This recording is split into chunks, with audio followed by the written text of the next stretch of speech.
Today we're going to talk about sunscreen. So what are you looking for when you pick up a bottle of sunscreen at the store? You're looking for 6 main things, and the first thing is broad spectrum.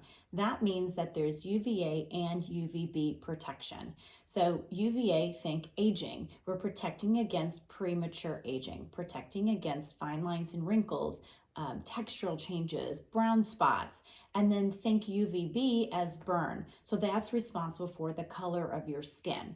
Now, just because it says broad spectrum doesn't mean that it has the same amount of UVA and UVB. So you have to look a little bit further. So look now at the SPF 30. The SPF is telling you how much UVB protection that there is. So an SPF 30 says that you can be in the sun 30 times longer than if you didn't have sunscreen on at all. The average person burns after 15 to 20 minutes. So the average person could stay in 30 times longer than that and should not get a sunburn. Now, just because there's an SPF 30, you're getting the UVB, but that doesn't mean that the UVA protection is as strong. So most sunscreens out there don't tell you what the UVA protection is. So what you're looking for is a PA rating.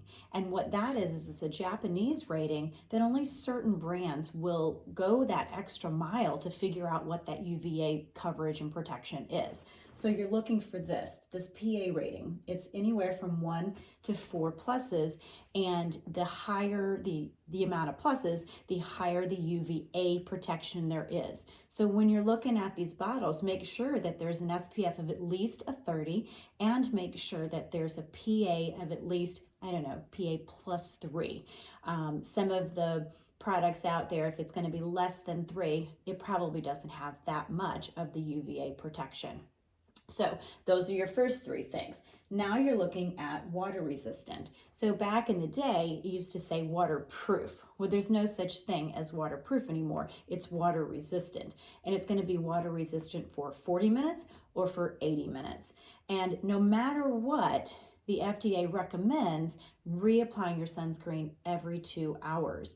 So if you're going to be in the water, even if it says water resistant for 80 minutes, it's not going to hurt to reapply when you get out of the water. So the next thing you're looking at is the Skin Cancer Foundation seal of approval.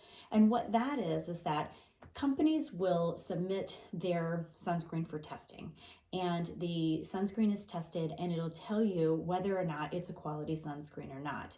So it's a really neat seal that you can get, or a company can get, that will tell everybody that they have been tested and they are a really high quality sunscreen, and they are recommended for daily use and active use. So when you look for the active use, that's going to be somebody who's going to be out in the water all the time, or biking or swimming, something like that, more athletics, although you could consider kids to be in that group too.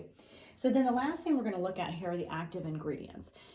There are a lot of ingredients out there that you really need to stay away from, and those are mostly the chemical ingredients. So what I recommend that you look for are physical ingredients, that zinc oxide and titanium dioxide.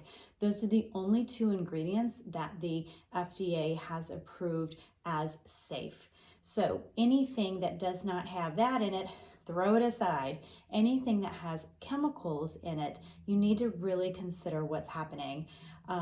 This is something that luckily the FDA has been really watching sunscreen production, and they're pulling products that are generally not considered safe.